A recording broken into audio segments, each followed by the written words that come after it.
Let's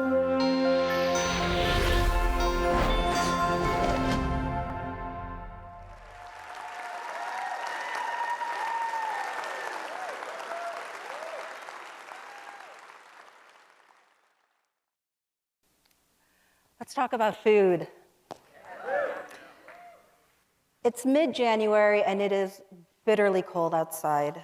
I'm walking as fast as I can to get into this restaurant, and I can hear the sound of the rock salt crunching under my feet. When I get to the restaurant, I can't see inside, it's all steamed up, but as soon as I open that door, I'm hit with this immediate warmth and this unbelievable smell of steaming hot chicken broth. I've come to this restaurant to try their only menu item, Shanghai-style soup dumplings, or xiaolongbao, soupies, as I call them. And they're these amazing little parcels of dough, very thin dough, that have been filled with ground pork or ground beef or crab, as well as blistering hot, steaming aromatic broth. They're delicious. I like to eat them by sort of nibbling off the little pleated crown of dough that seals the dumpling shut. And as soon as some of that steam evaporates, I'll pour in a little bit of chili oil or some black vinegar and just pop the entire thing into my mouth. In that moment, there is nothing but me and that bamboo steamer of dumplings. I am now completely immersed in this one singular pleasure. A few months later, I'm at a cocktail party. And a gentleman is engaging me in a conversation about my piece, and it's great. He loves my piece. He thinks my descriptions were wonderful. And he says, you know, I think I'd really like these soup dumplings. They sound sort of like the thing I go for. I love Chinese food. I love ethnic food. But I really only like to go to those places that are the real deal. And then he asks me, so those dumplings sound really good, but are they authentic? Are they authentic? He didn't ask me, are they orthodox? He didn't ask me whether they were accurate. He didn't ask me, were they executed well? He asked me, were they authentic? Let me make this profoundly clear. Culinary authenticity is a lie. There is no such thing as authentic food. Historical food? Yes. Traditional food? Absolutely. But the belief in culinary authenticity, it's a lie, and it's a corrosive one. I mean, it's completely understandable why we would want to eat food that we consider to be authentic.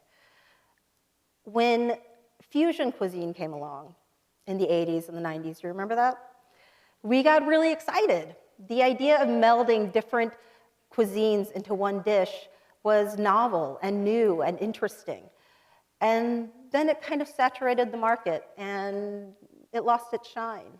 We became tired of things like curry chicken salad and taco pizza. And as delicious as it is, dipping your McNuggets in sweet and sour sauce just lost some of the excitement. So, the pendulum swung the other way.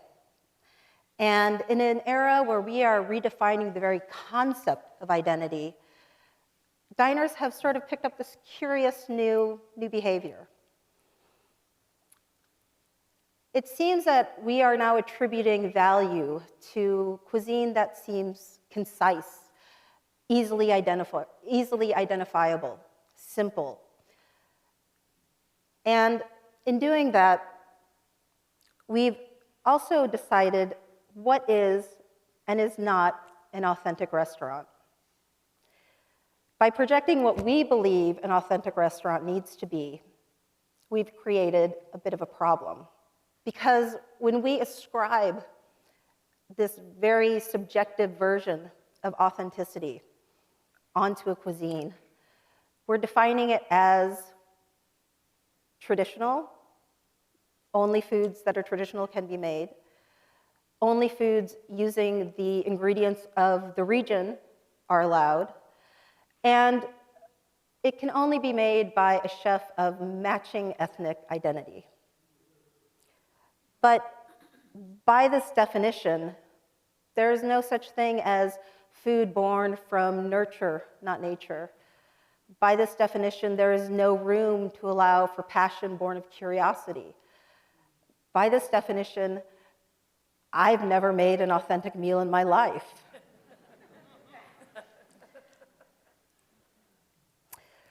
When I was around 2 years old, I was found in a little basket on the stairs of a police station in South Korea.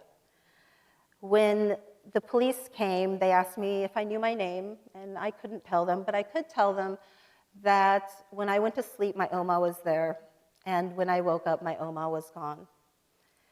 I was put into an orphanage with a ton of other Korean kids just like myself, and these were kids and babies whose parents had given them up in hopes that their sacrifice would give their children better opportunity. I was adopted by this really nice, very white family in the Midwest, as white as they can be, a mix of German, Irish, and Dutch. And I moved into this beautiful new home in St. Louis.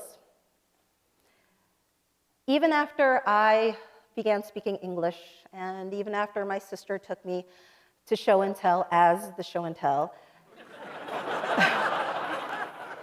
and even after my brother taught me how to play wiffle ball in the backyard, I could not shake those early feelings of hunger and memories of being without. I picked up a kind of an odd habit. I would sneak out of my room in the middle of the night as quietly as I could, and I would go down to the kitchen into the pantry. I'd open it up and I'd grab whatever I could.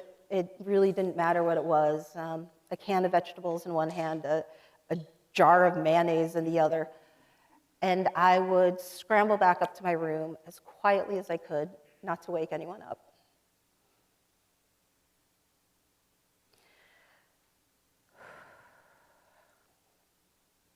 The times when I felt the most loved, the times when I felt the most comforted, the times when I felt most like part of a family was when I was having dinner with my family around the dining room table.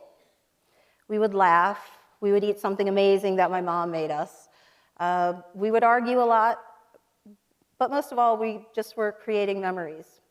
And that became really important to me because I started to associate food with connection and happiness instead of with loss. My mom would always find the food, and she would walk with me down to the kitchen to put it away. And if I was hungry, she would ask me if I wanted my favorite, eggs in a basket, also known by the elegant name of toad in a hole. And those sort of dining experiences and those sort of food experiences meant a lot to me. They ultimately led me to become a chef. I got my culinary training at a place in upstate New York called the Culinary Institute of America. And at the CIA, as we called it, their purpose was to drill classical French technique into every student's head.